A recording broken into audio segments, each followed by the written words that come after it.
నీచపు రాజకీయాలు నిజంగా ఈరోజు చాలా బాధాకరమైన రోజు. ఎందుకంటే ఒక డిప్యూటీ సీఎం పదవిలో ఉండి నీచానికి దిగజారుతున్నాడు పవన్ కళ్యాణ్ గారు. ఎంత దారుణమో అంటే కుల రాజకీయాలు చేసిండు, మతాల మధ్యలో చిచ్చు పెట్టే ప్రయత్నం చేసిండు. ఈరోజు పిల్లలు అంటే ఆంధ్రప్రదేశ్ భవిష్యత్తు అయినటువంటి యంగ్స్టర్స్ని దారుణంగా రెచ్చగొట్టి వాళ్ళ జీవితాలతోటి ఆడుకునే పని చేస్తున్నాడు డిప్యూటీ సీఎం పవన్ కళ్యాణ్ గారు. నిజంగా మణికంఠ, చరణ్ ఇద్దరు అబ్బాయిలు 23, 22 సంవత్సరాలు వయసు ఉన్నటువంటి అబ్బాయిలు, వీళ్ళని రెచ్చగొట్టి వీళ్ళ చావులకు కారణమైండు పవన్ కళ్యాణ్. అంటే దీనికంటే సిగ్గుచేటు ఇంకోటి ఉండదు. రాజకీయాలు చేయొచ్చు, దమ్ముంటే ముందు నిలబడి తొడగొట్టి రాజకీయాలు చేయాలి, దాన్ని రాజకీయాలు అంటారు. కానీ ఇట్లా రెచ్చగొట్టి కులాల మధ్యలో, మతాల మధ్యలో, పిల్లల మనసులలో ఈ రెచ్చగొట్టే ప్రసంగాలు చేసి రాజకీయాలు చేసే వాళ్ళని ఏమంటారో నాకు తెలియదు. తప్పకుండా మీరు మాత్రం కింద కమెంట్ చేయండి. ఎందుకు ఈ కోపం అంటే ఈరోజు చనిపోయిన ఇద్దరు పిల్లలు కూడా చేతికి అందొచ్చినటువంటి పిల్లలు, తల్లిదండ్రులు ఏడుస్తుంటే నిజంగా సిగ్గుతోటి మనందరం తలదించుకునే పరిస్థితులు మనం చూస్తున్నాం. ఒక లీడర్కి ఒక చెప్పకూడదు కానీ పవన్ కళ్యాణ్కి అనుకోండి, ఇద్దరికి మధ్యలో ఉన్నటువంటి డిఫరెన్స్ ఏంటి? లీడర్ ఏమంటున్నాడు అంటే చదువుకోండిరా, మంచి మంచి ఉద్యోగాలు చేయండిరా బాబు, ఐఏఎస్లు అవ్వండి, ఐపీఎస్లు అవ్వండి, ఇంజనీర్లు అవ్వండి, డాక్టర్లు అవ్వండి, అయినాక మీ కుటుంబాలకి మీరు తోడుగా నిలబడండి అని చెప్పేసి లీడర్ చెప్తుంటే, ఇంకొకడు ఏం చెప్తున్నాడు అంటే బైకులల్లో ఏంటి సైలెన్సర్లు పీకేయండి, బైకుల మీద స్వారీలు చేయండి, రీతిన ఏమంటారు షట్లు చించుకోండి, పిచ్చోళ్ళలాగా రోడ్ల మీద తిరగండి అని చెప్పేసి చెప్తున్నాడు. ఇందులో లీడర్ ఎవడు, డాష్ ఎవడో ఒకసారి మీరే తప్పకుండా చెప్పాలి నాకు. ఆ డాష్ ఎందుకు కింద ఫీల్ చేయండి. ఎంత దారుణం అండి. ఈరోజు మా పిల్లలు షట్లు చింపుకోవాలా, మా పిల్లలు సైలెన్సర్లు పీకేసి రోడ్ల మీద ఏంటి బైకులు వేసుకొని తిరగాల, యాక్సిడెంట్లు అయి చావాలా? ఇదే పరిస్థితి, ఇదే మాట రేపు పొద్దున పవన్ కళ్యాణ్ గారు ఆయన కొడుక్కో ఆయన కుటుంబ సభ్యులలో ఎవరికో చెప్పగలడా? ఒక్కసారి పవన్ కళ్యాణ్ ఆలోచించుకోవాలి. చెప్పు, నీకు దమ్ముంటే నీ కుటుంబ సభ్యులలో ఎవరన్నా రోడ్ల మీద తిరగని చెప్పు, షర్టు చింపుకో అని చెప్పు. చెప్తావా? చెప్పవు. మీ పిల్లలు మాత్రము, మీ కుటుంబ సభ్యులు మాత్రము వేరే దేశాలలో చదవాలి, మంచిగా రాణించాలి, తర్వాత సినిమాలలో హీరోగా వేషాలు వేయాలి, మేమందరం పిచ్చనా కొడుకుల్లాగా చప్పట్లు కొట్టాలి. కానీ మా పిల్లలు మాత్రం రోడ్ల మీద తిరగాల, షర్ట్లు చించుకోవాలా? ఎంత సిగ్గుచెట్టు పవన్ కళ్యాణ్ గారు. మీ కుటుంబంలో ఒక సభ్యుడు ఒక బైక్ యాక్సిడెంట్లో ఆ సభ్యుడికి దెబ్బలు తగిలితే ఆ రోజు మేమందరం బాధపడ్డాం. ఈరోజు మణికంఠ, ఈరోజు చనిపోయినటువంటి మన చరణ్ ఎట్లా వీళ్ళ గురించి ఎట్లా బాధపడ్డామో ఆ రోజు మీ కుటుంబ సభ్యుల గురించి కూడా ఆ రోజు అంతలా బాధపడ్డాం మేము. కానీ ఈరోజు ఆ విషయాన్ని మర్చిపోయి నిస్సిగ్గుగా, నిర్లజ్జగా మీరు అన్నటువంటి మాటలు విని మీరు రెచ్చగొడితే పాపం పిల్లలు వెళ్ళి యాక్సిడెంట్కి గురైపోతే ఈరోజు ఎవరు బాధ్యత తీసుకోవాలి? ఎవరు బాధ్యత తీసుకోవాలి? మీరు ఒక మాట అన్నారు, ఏమని అంటే హ్యూమానిటీ గురించి మాట్లాడారు. పుష్ప సినిమాలో ఒక సంఘటన జరిగి ఒక మహిళ పాపం అనకూడదు కానీ పాపం దారుణం, అది కూడా ఆ దారుణానికి గురైపోతే ఒక చిన్నారి హాస్పిటల్లో ఈరోజు కూడా ఉంటే దాని మీద మాట్లాడుకుంటూ మీరు మాట్లాడిన మాటలు ఏంటి అంటే నిజంగా మానవతా దృక్పథం అని చెప్పేసి ఒక పదం వాడినావు నువ్వు పవన్ కళ్యాణ్ గారు. మానవతా దృక్పథం ఈరోజు ఏమైంది మీకు? మీ వల్ల ఇద్దరు చనిపోయారు, మరి మీరు వెళ్ళి కలిసిర్రా? ఎవరు? అల్లు అర్జున్ వెళ్ళి 2వ రోజు కలవలేదు అని చెప్పేసి మీరు ఇన్ని మాటలు మాట్లాడారు. మరి మీరు వెళ్ళి 2వ రోజు 3వ రోజు కలిసిర్రా? కలవలేదు. సరే, మీ అన్నగారి కొడుకు అయినటువంటి రామ్ చరణ్ గారి ఆ ఈవెంట్లో అయింది కదా, మీ అన్నగారి కొడుకు వెళ్ళిండా? వెళ్ళలేదు. వెళ్ళకుంటే ఏం చేశారు? ఒక ట్వీట్ చేస్తారా? ఈడ ట్వీట్ చూడండి, ట్వీట్ చేస్తారా? 5 లక్షలు పంపిస్తారా? పుష్పకేమో అల్లు అర్జున్ 2 కోట్లు ఇవ్వాలా, నువ్వు 5 లక్షలు పంపిస్తావా? మా పిల్లలంతా పనికిమాలోళ్ళా? ఒక్కసారి తప్పకుండా జనాలు ఇది అర్థం చేసుకోవాలి. ఎట్లా మారినాయి రాజకీయాలు అంటే మైకు దొరికితే చిల్లర మాటలు మాట్లాడి పిల్లగాళ్ళని రెచ్చగొట్టే ఈ రాజకీయ నాయకుల్ని మనం నమ్ముతామా? లేదంటే పిల్లలు బాగుండాలి, కుటుంబాలు బాగుండాలి అని చెప్పే రాజకీయాల్ని మనం నమ్మాలా? ఒక్కసారి మనం అర్థం చేసుకోవాలి. ఎంత దారుణమో అంటే ఈరోజు నేను ఇందాకే చూపించిన ఒక లీడర్కి, ఒక నాయకుడికి, ఒక చెప్పకూడదు ఆ డాష్ అన్నది మీరే ఫీల్ చేయాలి. ఒక పనికిరాని రాజకీయ నాయకుడికి ఉన్నటువంటి డిఫరెన్స్ ఏంటో ఈ వీడియోలో మనం చూస్తాం. ఎంత దారుణం అంటే ఏమంటాడు, ఉద్యోగాలకి టైం ఉందా? ఉద్యోగాలు ఈ సంభాషణలోనే పవన్ కళ్యాణ్ అన్న మాట ఒకటి ఏంటంటే ఉద్యోగాలంటే టైం పడుతుంది ఇవ్వడానికి అంటున్నాడు. అంటే నువ్వు అన్న ప్రామిస్ ఏంటి? నీ కూటమి ప్రభుత్వం చేసిన ప్రామిసు 20 లక్షల ఉద్యోగాలు ఇస్తా 5 సంవత్సరాలలో అన్నారు. అంటే సంవత్సరానికి 4 లక్షల ఉద్యోగాలు ఇవ్వాలి, 6 నెలల్లో 2 లక్షల ఉద్యోగాలు ఇవ్వాలి. ఆల్రెడీ 7వ నెల నడుస్తున్నది. మరి 2 లక్షల ఉద్యోగాలు ఇచ్చినవా? మాట మీద నిలబడ్డవా?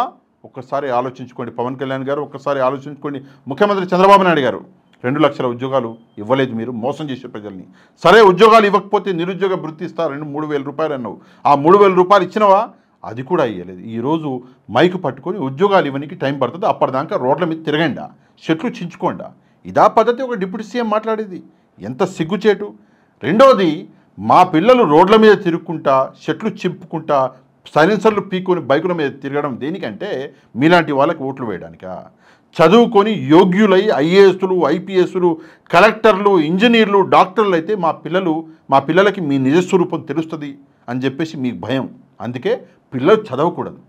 ఎంత దారుణమో అంటే కేవలం తన చేతుల్లో ఉన్నటువంటి 2-3 స్కూళ్ళని అంటే వ్యవస్థల్ని కాపాడడానికి ఈరోజు గవర్నమెంట్ స్కూళ్ళని నిర్వీర్యం చేస్తున్నారు. గవర్నమెంట్ స్కూళ్ళల్లో ఇంగ్లీష్ మీడియం చదివించి మంచిగా స్కూళ్ళు చేస్తే ప్రైవేట్ స్కూళ్ళకి ఎవడు వెళ్తలేడు అని చెప్పేసి ఒక కక్షతో కుట్రతో మళ్ళీ గవర్నమెంట్ స్కూళ్ళని నాశనం చేసి మళ్ళీ ఆయే స్కూళ్ళు అంటే మీ పార్టీకి చెందినటువంటి నాయకుల స్కూళ్ళకి పిల్లల్ని పంపించాలని చెప్పేసి ఈ కుట్ర చేసుకుంటూ విద్యా వ్యవస్థని నాశనం చేసి భ్రష్టు పట్టిస్తున్నారు.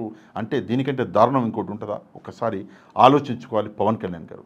మంచి చేయడానికి వచ్చిన నేను, ప్రశ్నించడానికి వచ్చిన నేను అంటున్నావు కదా, మరి ఒక్క పని చేయండి. ఆంధ్రప్రదేశ్లో ప్రైవేట్ స్కూల్లే ఉండకూడదని చెప్పేసి నిషేధించండి.